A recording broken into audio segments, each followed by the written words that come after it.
All right, so this is the Zoom style of basketball action that's taken over basketball. So there's different styles of offenses that they kind of do, like normally in college and all that. So this is a Zoom style, and there's spread styles that you know. I think this is the style that Purdue runs. So I want you to pay attention to the Michigan offense on this play from early in the season. The ball gets passed to Hunter Dickinson, and the Wolverines. I want you to pay attention. So this was Michigan's, I think, one of their offense when they played Virginia, I think, around that time. I don't know what season it was. So this guy waves, and they wave.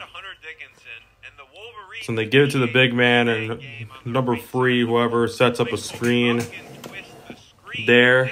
And he twists, I believe, trying to find an open look. And this one right here, I believe, tries to screen and zooms in.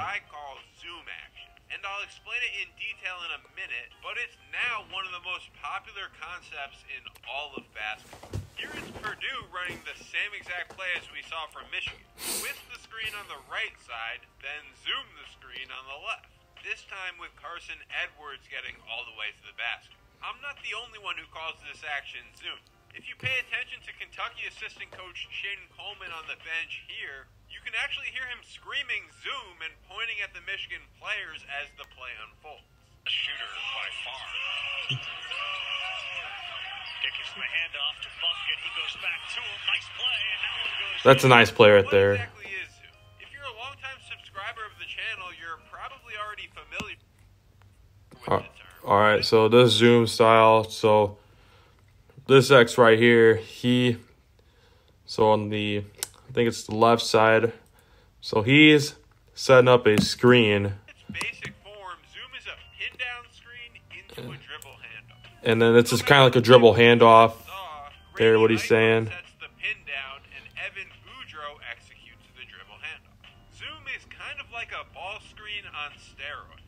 One of the most popular ways to guard a standard ball screen is to ice it. I did a video on icing back in 2019, but in short, ice coverage is designed to force the ball handler towards the sideline, not letting them use the screen at all. Here's an example of Purdue icing Rutgers during a recent game. The Boilermakers used the coverage to keep their 7'4" big man Zach Edey drop back towards the paint while keeping the ball on one side of the floor. Now on the other hand, zoom action is much harder to ice than a typical ball screen. The defender guarding the zoomer must fight through the pin down, usually trailing as the zoomer receives the handoff. That makes it very difficult for the defender to then get all the way to the other side to ice the screen. Down the stretch of that Rutgers-Purdue game, Rutgers went to zoom action in order to counter Purdue's ice. Look at the separation Mulcahy has from his defender when he receives the handoff. The zoom enables him to get into the middle of the paint. So they kind of had, I think in that game, Rutgers kind of had Purdue scouted right here. So they try a zoom style. So this same play over and over again in the final minutes of the game. Zoom number 4. He set a screen and it zoomed it in and get the and one. So right here he goes again on the left side of the court, goes for a screen and gets the put back there.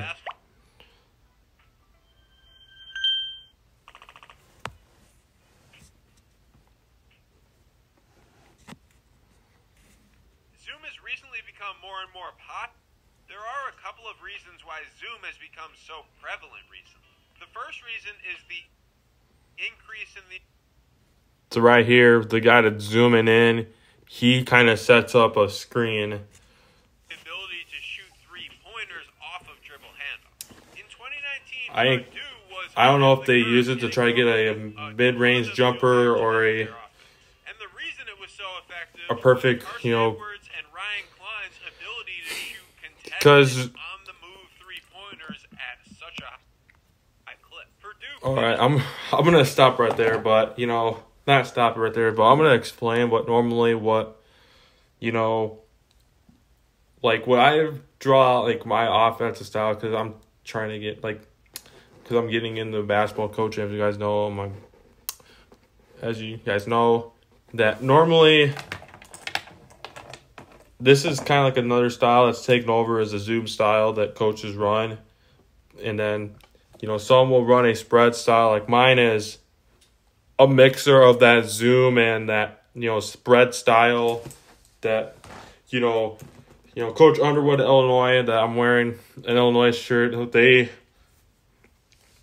They run that kind of spread action, but Purdue's probably one of the only teams I follow that runs the Zoom. Season fourth in adjusted offensive efficiency on KenPom. This list contains the top 10 in points scored off of dribble handoffs during that 2019 season.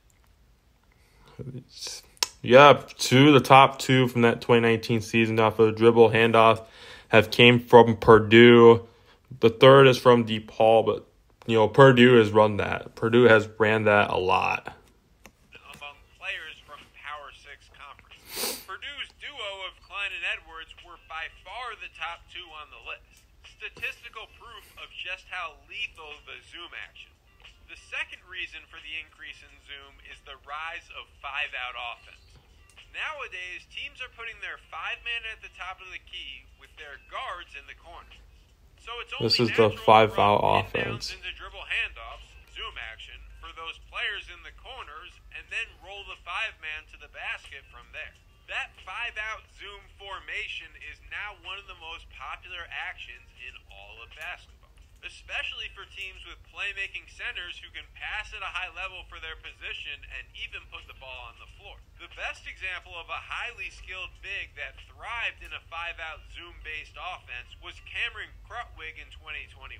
The senior center gave Kofi Coburn in Illinois fits while operating out of the top of the key during the NCAA tournament. Loyola Chicago's go-to action was staggered Zoom. Instead of having one screener set the pin down, they would bring a second player over for a staggered screen. Again, look at all the separation that's created between the player receiving the stagger and the defender guarding it. It's hard for the defense to stay attached on those screens.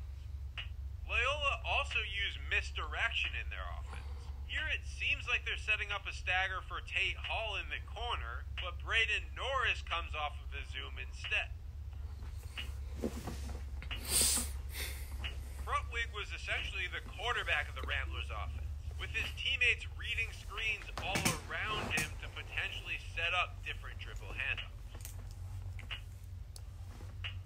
Twist action is another way teams create misdirection when using Zoom. By twisting the screen, it changes the player that's going to eventually receive the handoff.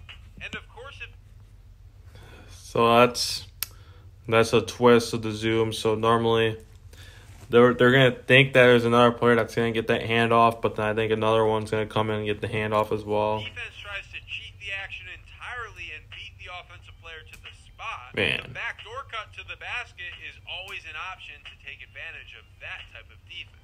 Here, Jaden Ivey gets an easy dunk off the backdoor cut. So far, most of the examples we've seen of Zoom are out by the wings on the perimeter, but it can also be used in the middle third of the floor. For those cases, usually a guard will start in the paint underneath the basket and zoom right up the gut to the top of the key. In Georgia Tech's Princeton offense, they naturally flow into Zoom action in the middle third of the floor within their point series.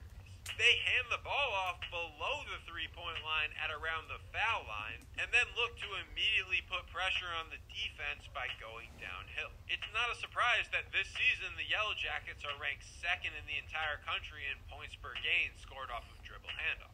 Purdue ran a set last year for Jaden Ivey that started with a pick and pop in the middle third, only to then initiate Zoom for Ivey. That same exact play is also used by the Phoenix Suns, with Devin Booker playing the same role as Ivey and DeAndre Ayton in charge of initiating the dribble handoff. Creighton uses Zoom on baseline out-of-bounds plays. As soon as their point guard Ryan Nembhard passes the ball in, he receives the pin down, with Ryan Kalkbrenner eventually rolling to the basket. To wrap things up, you know an action has gotten extremely popular once Zoom coaches style start using it as a decoys. they set up a lot of screens in those. I think Exactly what's happened with Zoom. they set up a lot of Xavier, screens for in those example, Zoom style used Zoom, offenses. then set a rip screen for the player who set the initial That's the hit. one thing I The say, like, Musketeers scored several layups off of the play last season. they'll try to set up a lot of, like, Set up screens. an elevator screen after the dribble handoff. Here, Kriisa gets open off the elevator but misses the shot. For several years now, Purdue has combined baseline runner action within their Zoom. As the handoff is occurring, a shooter will run off of a triple screen along the baseline for a potential three-pointer. Virginia Tech runs a pretty nasty set where they flare screen for the player that hands the ball off. Northern Iowa also runs a similar flare set off of their staggered Zoom action. And finally, the most Zoom play of them all belongs to Michigan. They run Zoom on one side to then simultaneously set up Zoom on the other side. It's a double Zoom action that just shows how popular the concept has become in the game today. Michigan, It's been so effective for so many different teams in the last they do few it a years. double style. I think I'd like to Michigan see does a even double more style. creative applications of the concept moving forward. A big thank you to Huddle for sponsoring this video. I used Huddle Studio to animate some of the clips you saw in it, like this one of Michigan's offense. Those trackable player circles are my favorite feature of Huddle Studio. I also used them in my Steph Curry video to animate screens. If you're a coach or an analyst looking to improve how you watch and edit film, there's a link in the description to learn more about Huddle's products. A quick reminder, please hit those like and subscribe buttons, and I'll see you in the next one. There is different styles of zoom action and spread action, all that, because I think they you have to set up a lot of screens and all that, and I think the one thing I would say, it's great to get better looks, and sometimes it's one way to stop the defense as well. So I gotta say it, because it's another style that I'm trying to run is technically as a basketball coach. I'm trying to run it as technically, that zoom action and spread. Like, for me, for right now, what I'm looking at for next season when I'm coaching is probably, different types, what types could, work, what types could work as well. So if you like the video, please like it, and make sure to subscribe to my channel as well, because I do put a lot of stuff on here, and thanks for watching.